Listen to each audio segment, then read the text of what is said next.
Est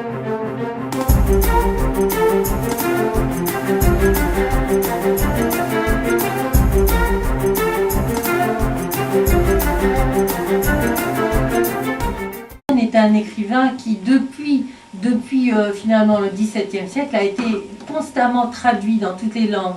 Lorsque nous avions eu cette exposition Belgine, ça permet d'apprendre que les jésuites qui allaient en Chine avaient dans leur bagage les fables de La Fontaine, et qu'un des textes qu'ils utilisaient comme support de leur enseignement très tôt étaient les fables. C'est pour ça qu'on a vraiment un rayonnement de la culture française à travers La Fontaine qui est tout à fait remarquable. Donc nous avons les fables donc, en chinois bien sûr, mais en estonien, en croate, en japonais. Voilà, ça c'est une édition japonaise du 19e siècle. Et cela continue, puisque récemment on a eu des fables en malgache. À découvert n'auront ici de place. Tout y sera voilé, mais de gaz, et si bien que je crois qu'on n'en perdra rien. Qui pense finement et s'exprime avec grâce fait tout passer, car tout passe, je l'ai 100 fois éprouvé. Quand le mot est bien trouvé, le sexe, en sa faveur, à la chose pardonne, ce n'est plus elle, dans cet encore, pourtant, vous ne faites rougir personne, et tout le monde vous entend. Chez les amis, tout s'excuse, tout passe. Chez les amants, tout plaît, tout est parfait. Chez les époux,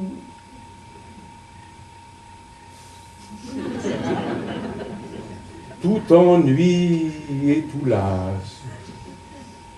Le devoir nuit, chacun est ainsi fait. Mais dira-t-on, n'est-il en nulle guise d'heureux ménage? Après mûr examen, j'appelle un bon, voire un parfait hymen, quand les conjoints se souffrent leur sottise.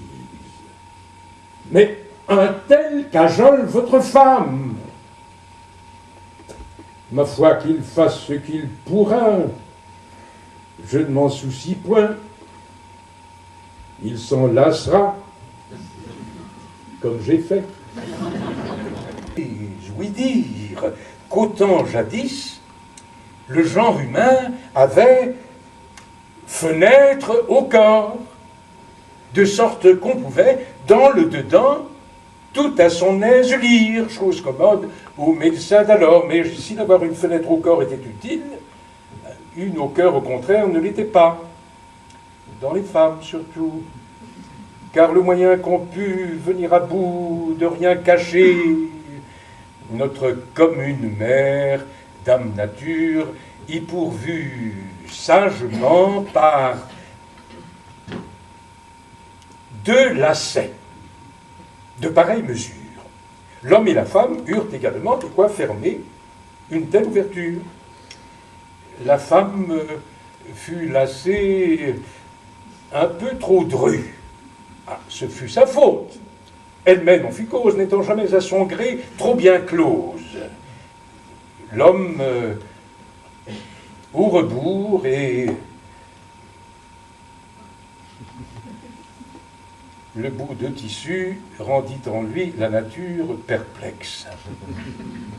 Bref, le lacet à l'un et l'autre sexe ne put cadrer et se trouva, dit-on, aux femmes court, aux hommes un peu long. Il est d'une notoriété qui n'est que trop publique que j'ai eu le malheur de composer un livre de contes infâmes en le composant, je n'ai pas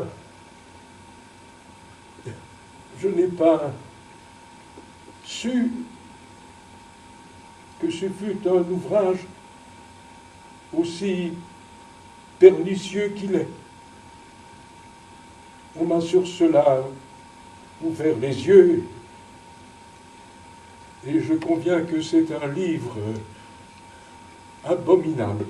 Je suis résolu à passer le reste de mes jours dans les exercices de la pénitence et à n'employer le talent de la poésie qu'à la composition d'ouvrages de piété.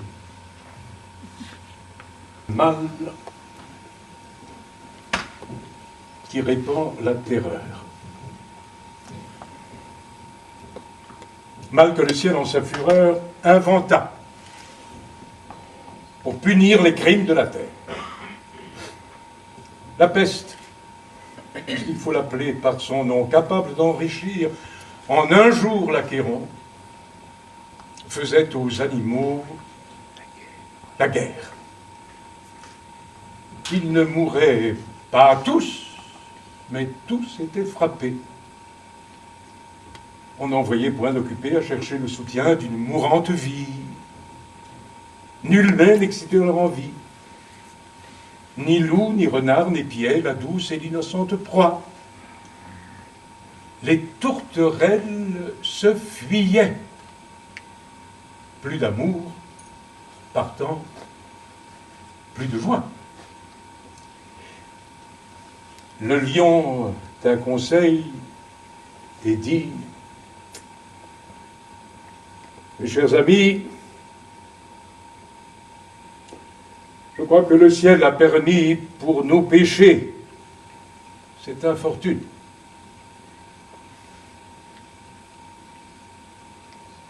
Que le plus coupable se sacrifie au trait du céleste courroux. Peut-être nous obtiendrons la guérison commune. L'histoire nous apprend qu'en de tels accidents, on fait de pareils dévouements. Ne nous flattons donc point, voyons sans indulgence l'état de notre conscience. Au moins,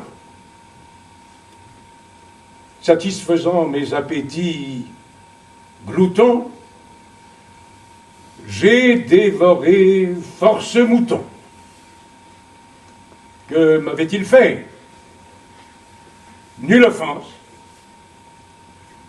Même, il m'est arrivé, quelquefois, de manger le berger.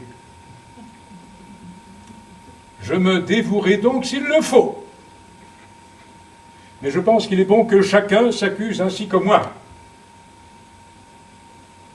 Car il faut souhaiter, selon toute justice, que le plus coupable périsse. Sire, dit le renard, vous êtes trop bon roi. Vos scrupules font voir trop de délicatesse. Eh bien, manger mouton, canaille, sotte espèce, est-ce un péché? Non, non, vous leur fîtes, Seigneur, en les croquant, beaucoup d'honneur. Et quant au berger, l'on peut dire qu'il était digne de tout mot, étant de ces gens-là qui, sur les animaux, se font un chimérique empire. Ainsi dit le renard et flatteur d'applaudir. On n'ose trop approfondir du tigre, ni de l'ours, ni des autres puissances, les moins pardonnables offenses. Tous les gens querelleurs, jusqu'au simple matin, au dire de chacun, étaient de petits saints. L'âne vint à son tour et dit: j'ai souvenance qu'en un pré de moines passant, la faim, l'occasion, l'herbe tendre, et aussi, je pense, quelques diables me poussant, je tondis de ce pré la largeur de ma langue. Je n'en avais nul droit, puisqu'il faut parler net. À ces mots, on cria « haro » sur le baudet. Un loup quelque peu clair prouva par sa harangue qu'il fallait dévouer ce maudit animal, ce palais, ce galet, d'où venait tout leur mal. Sa pécadille fut jugée incapendable, manger l'herbe d'autrui. Quel crime abominable!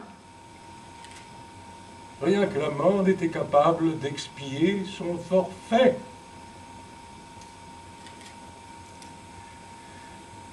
Selon que vous serez puissants ou misérables, les jugements de cour vous rendront blanc ou noir.